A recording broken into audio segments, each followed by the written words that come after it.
1 मई 2026 से जनगणना संबंधी कार्य प्रारंभ हो रहा है। मकान गणना का कार्य प्रारंभ हो जाएगा। अब इस ड्यूटी के दौरान यदि आप हमारे शिक्षक ऐप पर अटेंडेंस लगाते हैं तो आपको अर्जित अवकाश की सुविधा दी जाएगी। आपको इस अवधि का अर्जित अवकाश मिलेगा और यदि हमारे शिक्षक ऐप पर आप उपस्थिति नहीं लगाते तो अर्जित अवकाश आपको नहीं मिलेगा। ऐसा आदेश भी लोक शिक्षण संचालनालय द्वारा जारी किया जा चुका है। तो हम देखते हैं जनगणना के दौरान आप अपनी उपस्थिति कैसे लगाएंगे। आप हमारे शिक्षक ऐप को ओपन करें। जैसे ही ओपन करते हैं तो यहाँ पर महत्वपूर्ण सूचना देखेंगे। यहाँ पे सूचना प्रदर्शित होगी। ओके पर आप क्लिक करेंगे तो यहाँ आप देखेंगे लॉगिन के लिए ऑप्शन उपलब्ध होगा। तो अपनी यूनिक आईडी लिखें, पासवर्ड लिखें और लॉगिन पर क्लिक कर दें। तो जैसे आप हमेशा हमारे शिक्षक ऐप को लॉगिन करते आए हैं उसी प्रकार से आप हमारे शिक्षक ऐप को लॉगिन कर लें। अब जैसे ही लॉगिन करते हैं तो यहाँ पर स्थान की जांच या जीपीएस लोकेशन जांच जारी है, इस प्रकार से मैसेज शो होगा। अब यहाँ जैसे ही आपकी जांच जीपीएस की पूरी कर ली जाती है तो यहाँ आप देखेंगे इस प्रकार से पेज ओपन होगा। यहाँ पर आप बंद करें पर क्लिक कर दें तो यह पेज हट जाता है। आगे आप देखेंगे यह पेज ओपन होगा।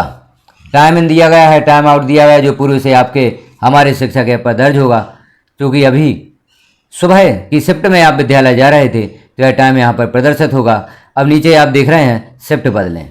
चूँकि आज अवकाश है तो यहाँ पर अवकाश प्रदर्शित हो रहा है। आज अवकाश है बुद्ध पूर्णिमा। अब यहाँ आप जनगणना या मकान गणना के दौरान अपनी उपस्थिति लगाना चाहते हैं तो शिफ्ट बदलने पर क्लिक करना होगा। शिफ्ट बदलने पर आप क्लिक करेंगे तो यहाँ आप देखते हैं अपनी कार्य शिफ्ट चुनें। अभी चूँकि सुबह आपने यहाँ पर दर्ज की थी तो यह प्रदर्शित हो रही है। नीचे हम देखते हैं यहाँ आपको ऑन ड्यूटी सिलेक्ट कर लेना है। जैसे ही आप यहाँ पर आप देख रहे हैं जो ऑप्शन अपनी कार्य शिफ्ट चुनें, सुबह पर क्लिक करेंगे तो यहाँ कुछ ऑप्शंस ओपन होंगे जहाँ आपको ऑन ड्यूटी सिलेक्ट कर लेना है। ऑन ड्यूटी सिलेक्ट करते हैं। अब यहाँ आप क्लिक करें, ओडी कार्य प्रकार चुनें। अब यहाँ पर ओडी कार्य का प्रकार भी आपको चुनना है क्योंकि आप ऑन ड्यूटी हैं।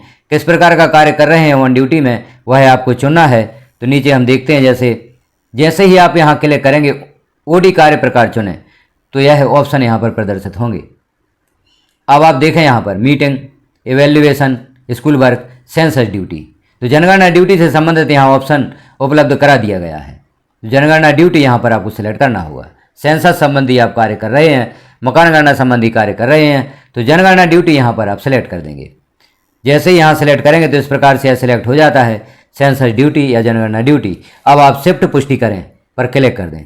शिफ्ट पुष्टि करें पर क्लिक करेंगे यह मैसेज शो होगा, क्या आप निम्नलिखित शिफ्ट के साथ आगे बढ़ना चाहते हैं। शिफ्ट का नाम है ऑन ड्यूटी। टाइम इन भी यहाँ पर दी गई है। पुष्टि करें पर आप क्लिक कर दें। अब यहाँ पुष्टि करें पर क्लिक करेंगे तो पुनः हो सकता है स्थान की जांच की जाए तो उसी प्रकार से बंद करें पर क्लिक कर देंगे तो यहाँ आप देखें आपकी ऑन ड्यूटी प्रदर्शित हो रही है सर्वे बीएलओ के रूप में। हमने सेंसस सिलेक्ट किया था, यहाँ प्रदर्शित होगी सर्वे या बीएलओ ड्यूटी। तो यहाँ आपकी जो शिफ्ट है वह दर्ज हो जाती है। अब यहाँ चूँकि आज अवकाश है तो अवकाश प्रदर्शित हो रहा है और यदि अवकाश नहीं होता तो उपस्थिति हेतु ऑप्शन उपलब्ध होता, लेकिन कब। यहाँ उपस्थिति हेतु ऑप्शन स्वतः ही उपलब्ध नहीं होता। यहाँ हम देखेंगे आपको जो ओडी शिफ्ट स्वीकृति करवानी होगी। अब यह स्वीकृति कौन करेंगे, ओडी शिफ्ट आप सिलेक्ट कर देते हैं। अब आपके जो शाला प्रभारी हैं वह ओडी शिफ्ट की स्वीकृति करेंगे यहाँ पर। तो अब उनके आईडी पासवर्ड से हमारे शिक्षक ऐप लॉगिन होगा। जैसे ही वह लॉगिन करेंगे तो यहाँ पर आप देखेंगे ओडी शिफ्ट स्वीकृति।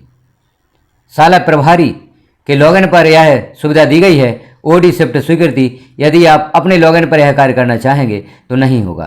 तो शाला प्रभारी यहाँ पर जैसे ही ओडी शिफ्ट स्वीकृति पर क्लिक करेंगे तो यह पेज ओपन होता है। अब यहाँ आप देखें सूचना कुछ प्रदर्शित हो रही हैं। नीचे आप जाएंगे तो यहाँ देखेंगे जो आपने ओडी शिफ्ट के लिए यहाँ आवेदन किया है या रिक्वेस्ट की है वह प्रदर्शित होगी। पेंडिंग शो हो रही है, हमारी यूनिक आईडी है, नाम भी दिया गया है और नीचे अप्रूव का ऑप्शन है वह अप्रूव पर क्लिक करेंगे तो यह जो हमारी ओडी शिफ्ट हमने सेलेक्ट की है वह सिलेक्ट होगी इस प्रकार से। कन्फर्म एक्शन, क्या आप इस ओडी रिक्वेस्ट को स्वीकृत करना चाहते हैं। यदि आपके शाला प्रभारी इस ओडी रिक्वेस्ट को स्वीकृत करना चाहेंगे तो एस कन्फर्म पर क्लिक कर देंगे। एस कन्फर्म पर क्लिक करेंगे तो यह ओडी शिफ्ट आपकी इस प्रकार से मैसेज शो होगा, ओडी एप्लीकेशन सफलतापूर्वक स्वीकृत हो गया है। तो इस प्रकार से स्वीकृत हो जाएगा। जैसे ही हुआ स्वीकृत कर देंगे।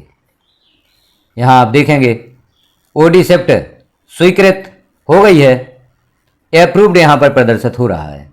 जैसे ही यहाँ पर अप्रूव्ड प्रदर्शित होता है अर्थात आपकी ओडी शिफ्ट स्वीकृत हो चुकी है। अब आप अपनी उपस्थिति कैसे लगाएंगे, तो पुनः अपने आईडी पासवर्ड से यहाँ पर लॉगिन करें। अर्थात आपको अपनी आईडी पासवर्ड से हमारे शिक्षक ऐप लॉगिन करना होगा। जैसा कि आप प्रतिदिन अपनी उपस्थिति लगाते हैं, ऐप को लॉगिन करते हैं, उसी प्रकार से अब आप लॉगिन करें या आप लॉगिन होंगे ही, क्योंकि अपने शाला प्रभारी को पूर्व में ही बता दें कि हम ओडी शिफ्ट यहाँ पर सेलेक्ट कर रहे हैं, आप उसे स्वीकृत कर दें। तो जैसे वह स्वीकृत करेंगे आपका ऐप लॉगिन होगा। अब यहाँ आप देखें यह पेज ओपन होता है। नीचे आप देखेंगे यहाँ पर ऑन ड्यूटी प्रदर्शित हो रही है, न्यूनतम कार्य समय भी दिया गया है, समय भी दिया गया है, time in 7 AM to 11 AM और time out 3 PM to 8 PM। इस प्रकार से आप ओडी शिफ्ट यहाँ पर सिलेक्ट करेंगे। चूँकि आज अवकाश है इसलिए यहाँ पर उपस्थिति लगाने हेतु ऑप्शन उपलब्ध नहीं हुआ है। अवकाश नहीं होता यदि तो आप यहाँ पर अपनी उपस्थिति लगा सकते थे। तो जैसे ही आपकी ओडी स्वीकृत कर दी जाती है तो आप पुनः उसी पेज पर पहुंचेंगे जहां से आप उपस्थिति लगाते हैं और आप अपनी उपस्थिति लगा सकते हैं। तो यह प्रक्रिया होगी हमारे शिक्षक ऐप पर उपस्थिति दर्ज करने की। सेंसस के दौरान या जनगणना के दौरान आपको ओडी सिलेक्ट करना है, ओडी के प्रकार का चयन करना है और अपनी रिक्वेस्ट अपने शाला प्रभारी को भेज देना है। वह रिक्वेस्ट को अप्रूव करेंगे। अप्रूव जैसे ही करेंगे तो आपको उपस्थिति लगाने हेतु ऑप्शन उपलब्ध हो जाता है और आप अपनी उपस्थिति लगा सकते हैं। इस प्रकार से आप उपस्थिति लगाते हैं तो आपको अर्जित अवकाश प्राप्त करने की पात्रता होगी।